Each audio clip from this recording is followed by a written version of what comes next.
I'm entering into the third trimester, and I wanted to do a video on what it's like to be pregnant with twins, because when I got pregnant with twins, I really struggled to find any videos, anything on Google. I looked everywhere around what I could expect being pregnant with twins, and actually quite a few of my expectations and my thoughts around what might happen were actually wrong. So I wanted to do this video for you guys before the babies arrive. I don't have much longer, so I just wanted to fill you guys in on some of what to expect when you're pregnant with twins. So the first thing, and I think the most important thing, is that it gets easier. Guys, if you guys have watched any of my other videos, you'll know that the first trimester for me was so difficult. I already have a child, but this pregnancy for me was like something I've never experienced before. I was super sick, couldn't really get comfortable, wasn't sleeping much, and it was really affecting my mood. And there were a few occasions where I just felt like I couldn't continue this forever. It literally felt like it was gonna last forever. And so now, if I could go back to past me as future me and let her know, I would let her know that it is true and it does actually get better. I had a few people tell me that it would get better and not to worry too much about it, but it was one of the most immediate concerns that I had, especially when I first found out I was pregnant with twins. Just feeling sick all of the time can really affect your mood and affect your mindset, and it felt for me at least a bit like I couldn't get out and it was never going to end. It felt like it lasted forever. I did have morning sickness, quite significant morning sickness, up until I would probably say my 17th week. Going into my third trimester, I do still get some morning sickness symptoms, so I'll get nausea every now and then, but for the most part I don't feel completely myself. And when I say myself, I mean like pre-pregnancy me, but I definitely feel more improved than I did in the beginning. So if you are starting off your twin pregnancy and you are struggling, I would say try not to worry too much, and there is an end, which I think if I focused on a bit more would have helped me manage my moods a bit more. My next tip is around having some kind of schedule. Even now in my third trimester, I find that having a routine in my day really helps, and also doing things in the morning. So I have a toddler, so I'm usually up anyway in the morning, but I do find that by 2-3 o'clock, sometimes by 4, I'm ready to crash. That's it. I feel like my day is over. And in my first trimester, I was having quite a few naps. In my second, not so much. I actually found that napping during the day made me feel worse, because I would nap during the day and then wake up and then find it hard to sleep at night and then be up for most of the night and then wake up tired. So what I started to do in my second trimester is kind of just force myself to stay awake, which sounds maybe a bit unnecessary, but I just found that for me, if I could stay up for all of the day, even if that meant that I went to bed at maybe like 7 p.m. or 8 p.m. and then slept all night, that was better for me than having a nap in the day. I would probably suggest trying both. Like, just figure out a routine that works for you. I know a lot of us are working. I'm still working now, so in the first trimester it was a bit inconvenient to sleep during the day. Although I felt as though I had no control over it, it did mean that I would have to kind of make up my hours towards the end of the day, so work for like an hour or two longer because I'd slept in the afternoon. So in the first trimester, I would probably suggest getting as much rest in as you can, so sleeping whenever you can really, and resting whenever you can. But in the second trimester, if like me you began to feel a bit better, then I would say kind of putting some structure into your day really helps. Because of the pandemic, I spent a lot of time at home during all of my pregnancy, and actually before that as well, I was already working from home. So it began to feel a bit like Groundhog Day. Like every day was just this. I was waking up to the same day and doing the same stuff, which basically involved lying in bed being miserable. And so I found that once I was able to kind of get myself together and have a plan for my day, that it kind of broke the day up, which helped my moods and helped me feel a bit better and feel a bit optimistic. So even if that just means like having a certain time when you eat lunch, having a certain time to go for a walk, because I didn't go for a walk in my first trimester, and I would suggest doing that. Even if you just get out of the house, go onto the balcony, outside in the garden, something like that, adding that in to your day I think really helps. So now in my third trimester, it is something that I do. I was able to start going back to the gym in my second trimester, which if you had asked me in my first trimester if that was possible for me to go to the gym at all, or even think about wanting to go to the gym, I would have told you no, it would have been impossible. But things really did start to get a bit better for me. Before pregnancy, I was naturally like a gym person anyway. I wouldn't say, maybe not a gym person, but I was going three to four times a week, and I was basically using the gym or being active to kind of help with my mental health, and I found that it really helped. So when I first got pregnant during my first trimester and I wasn't able to go to the gym maybe like for 3 months, I think it was maybe 3 months, I really felt the effects of that. So when I felt well enough to go to the gym, I was so excited. I don't go to the gym to lose weight or anything like that, but I am mindful that staying active can help with having an easier labour, or maybe not an easier labour, but a less eventful labour, and that is definitely what I'm going for. So there are quite a few pros for me for going to the gym, but I don't necessarily think it is something that you have to do, especially if it's something that you weren't doing before. I think that just getting out, getting some kind of fresh air, going for a walk, walking around your local area, walking down a hill and up a hill, anything, just don't stay in the house.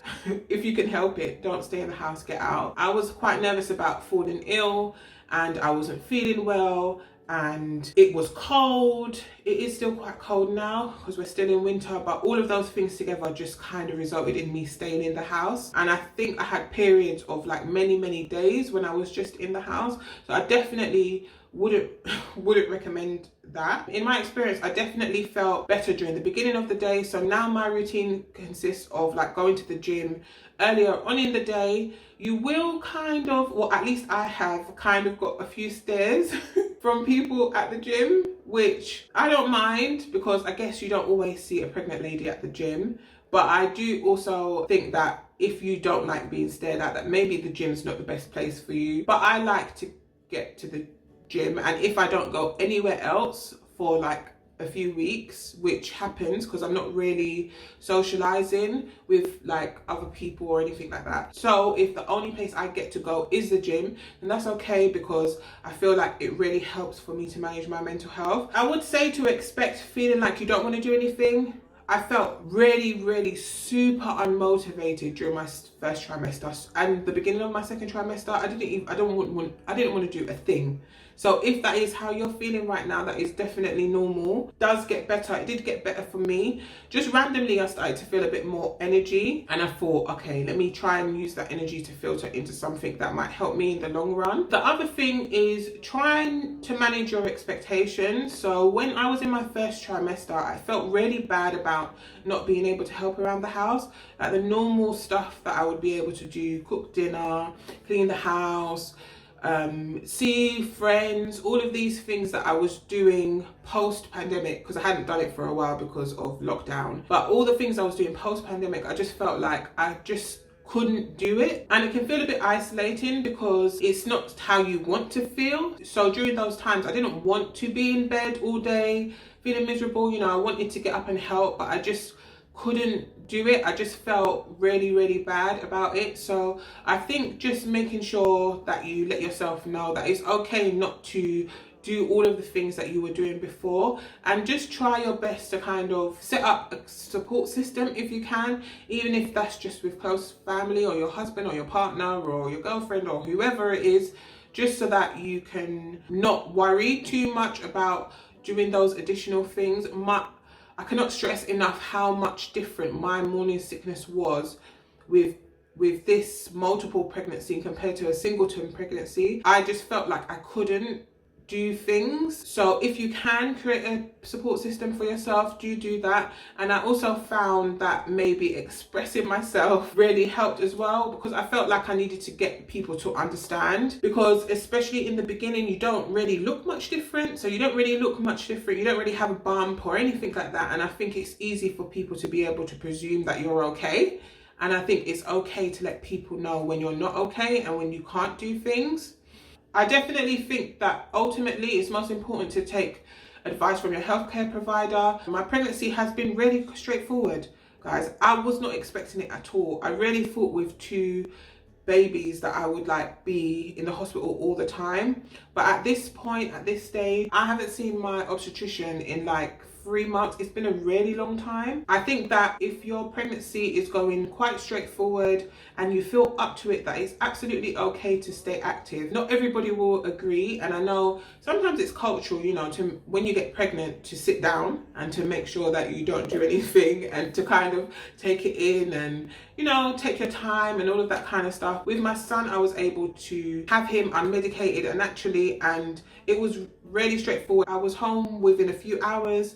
So I really want to try and duplicate that, and during his pregnancy I was super active as well. I was at the gym and, you know, trying to be as active as I can. So I definitely think that being active, if you can, helps with your recovery, it helps with your moods, it can help with a lot. I definitely don't think you should overdo it, and listening to your body is also something that you really need to do. If there's ever a time that I've heard my body say something to me, it's been during this pregnancy. So I think you can expect to hear a lot from your body, letting you know what it likes and what it doesn't like, whether that's what you eat or how you sit or any of those things. You can expect for your body to let you know. So as long as you just listen to what it's saying to you, I think it's fine. Also, I think it's really important not to overthink, guys, and I think that I struggled with this in the beginning. One, because I didn't really know what to expect. I've never been pregnant with multiples. I have nobody close by me who's had multiples,